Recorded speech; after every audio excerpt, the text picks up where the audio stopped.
السلام علیکم ورحمۃ اللہ وبرکاتہ۔ امید کرتی ہوں آپ چاہوں گے خیریت سے ہوں گے، اور میری دعا ہے اللہ ہمیشہ آپ کو اپنے سامان میں رکھے، آمین۔ دوستو، آج میں آپ کو ایک چھوٹی سی کہانی کے ذریعے ایک لیسن جو ہے وہ پہنچانا چاہتی ہوں۔ ایک دفعہ نومبر کے دن تھے اور سرد رات تھی۔ رات کے 11 بجے دروازے پر دستک ہوئی اور ماسٹر اکبر علی نے جا کر دروازہ کھولا تو انہوں نے دیکھا کہ وہاں پر ایک لڑکی کھڑی ہے اور اس نے باقاعدہ نقاب کیا ہوا ہے، اپنے چہرے کو ڈھانپا ہوا ہے۔ جیسے انہوں نے دروازہ کھولا، وہ لڑکی دروازے سے گزر کے اندر گراج میں آ کر کھڑی ہو گئی اور اس نے کہا، سر آپ کے پاس 500 روپے ہوں گے؟ تو ماسٹر صاحب نے کہا، آپ مجھے بتائیں گی کہ آپ کون ہیں، کیونکہ میں نے تو آپ کو پہچانا نہیں ہے۔ تو اس لڑکی نے اپنا نقاب الٹایا اور کہا، سر میں آپ کی اسٹوڈنٹ ہوں اور میرا نام آسیہ رحمت ہے۔ میرے بچے جو ہیں وہ بھوک سے نڈال ہیں اور رو رہے ہیں، اور میرے پاس اتنے پیسے نہیں ہیں کہ میں ان کو کچھ کھلا سکوں۔ سر نے اسے 1000 روپیہ دینا چاہا، لیکن اس نے صرف 500 روپے ہی لیے اور جا کر اڈے سے 1 کلو دودھ اور ہوٹل سے 1 پلیٹ دال لی اور 10 روٹیاں لے کر گھر واپس چلی گئی۔ یہ آسیہ رحمت وہ لڑکی تھی جو صبح، دوپہر اور شام نیا سوٹ پہنتی تھی اور منہ میں سونے کا نوالا لے کر پیدا ہوئی تھی۔ اس کی شادی اسی کے ہم پلہ خاندان میں ہوئی تھی، لیکن شادی کے کئی سال گزر جانے کے باوجود اس کے گھر اولاد نہ ہو سکی۔ وہ ہر جگہ گئی، ہر طرح کا علاج کروائے، ہر طرح کے تعویذ لیے، لیکن کسی چیز میں اثر نہیں تھا۔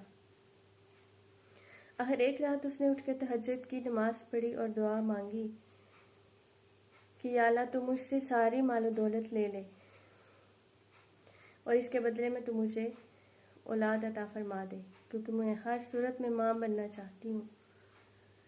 مجھے مال و زر کی، روپے پیسے کی کوئی ہوس نہیں ہے۔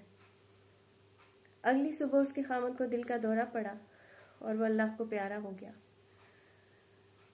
اور اس کے جو بھائی تھے انہوں نے یہ کہہ کر ساری جائیداد پر قبضہ کر لیا کہ وہ شخص مقروض تھا، اس لیے ساری دولت قرضوں میں چلی گئی، اور آسیہ کی شادی اس کے سب سے نکھٹو اور نشئی دیور سے کر دی گئی۔ 7 سال میں اس کو اللہ نے 3 بیٹے عطا کیے، لیکن غربت و افلاس کا یہ عالم تھا کہ وہ ان کو 2 ٹائم کا کھانا نہیں دے سکتی تھی۔ اس کا گھر بک چکا تھا اور وہ کرائے کے مکان میں رہتی تھی، جس کا کرایہ وہ لوگوں کے گھروں میں کام کر کے ادا کرتی تھی۔ تو کہنے کا مطلب یہ ہے کہ کبھی کبھی ایک نعمت سے محرومی بہت سی جو نعمتوں اور آزمائشوں کی طرف لے جاتی ہے، کیونکہ ہم نہیں جانتے ہمارے حق میں کیا چیز بہتر ہے، یہ تو خالق و مالک ہی جانتا ہے۔ اسی لیے کوئی ایسی دعا مت کیا کریں کہ کسی ایک خاص نعمت کے مل جانے کی دعا، کہ وہ تو مل جائے اور اس کے بدلے میں آپ کو بہت سی مشکلات سے، تکلیفوں سے اور آزمائشوں سے گزرنا پڑے، جیسے کہ آسیہ رحمت گزری۔ اسی طرح کی ایک اور کہانی ہے کہ ایک ماں کا بچہ معذور تھا۔ وہ ہر وقت دعا کرتی کہ یا اللہ یا تو یہ صحت مند ہو جائے یا پھر مر جائے۔ بالآخر وہ بچہ مر گیا۔ جب وہ بچہ مر گیا تو جو اس کا خاوند تھا اس نے اسے طلاق دے دی اور دوسری شادی کر لی، یہ کہہ کر کہ اس کے ہاں اگر دوسرا لڑکا بھی ہوا یا اولاد ہوئی تو وہ بھی کہیں معذور نہ ہو۔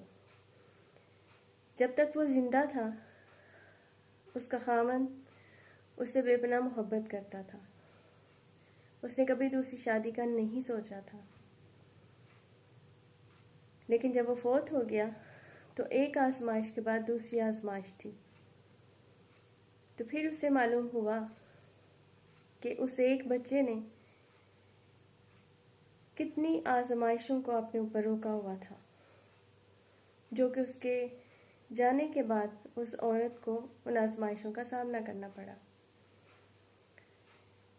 اس لیے دوستو، کبھی بھی اللہ سے یہ دعا مت کیا کریں کہ ہمیں یہ چیز دے دے، یا کسی بھی چیز کی ضد نہ لگایا کریں۔ اس کے ہر فیصلے میں راضی رہا کریں، کیونکہ وہ خالق و مالک ہے، وہ بہتر جانتا ہے، اس کی حکمتیں وہی سمجھ سکتا ہے، اور وہ جو کرتا ہے وہ بہتر کرتا ہے، وہی ہمارے حق میں اچھا ہوتا ہے۔ تو اللہ سے ہمیشہ ہمیشہ اللہ کی رحمت مانگا کریں۔ کبھی بھی جو اس نے آپ کی قسمت میں یا تقدیر میں لکھ دیا ہے، اسے بدلنے کی دعا مت کیا کریں۔ اگر دعا کرنی ہے تو اب یہ دعا کیا کریں کہ یا اللہ، اگر یہ کام میرے حق میں بہتر ہے تو اسے ایسے فرما دے۔ لیکن ضد مت کیا کریں، کیونکہ بہت سی آزمائشیں جو ہم پہ آتی ہیں، اگر ہم ان سے گھبرا کے کچھ اور مانگ لیتے ہیں تو ہو سکتا ہے کہ وہ اس آزمائش سے زیادہ مشکل ہوں، اور اس کے بعد ہمیں اس سے بھی زیادہ آزمائشوں کا اور تکلیفوں کا اور مصیبتوں کا سامنا کرنا پڑے۔ اس لیے ہر حال میں خوش رہا کریں اور اللہ سے ہمیشہ اس کی رحمت طلب کیا کریں۔ یہی تھا آج کا ایک پیغام۔ خوش رہیے، مسکراتے رہیے۔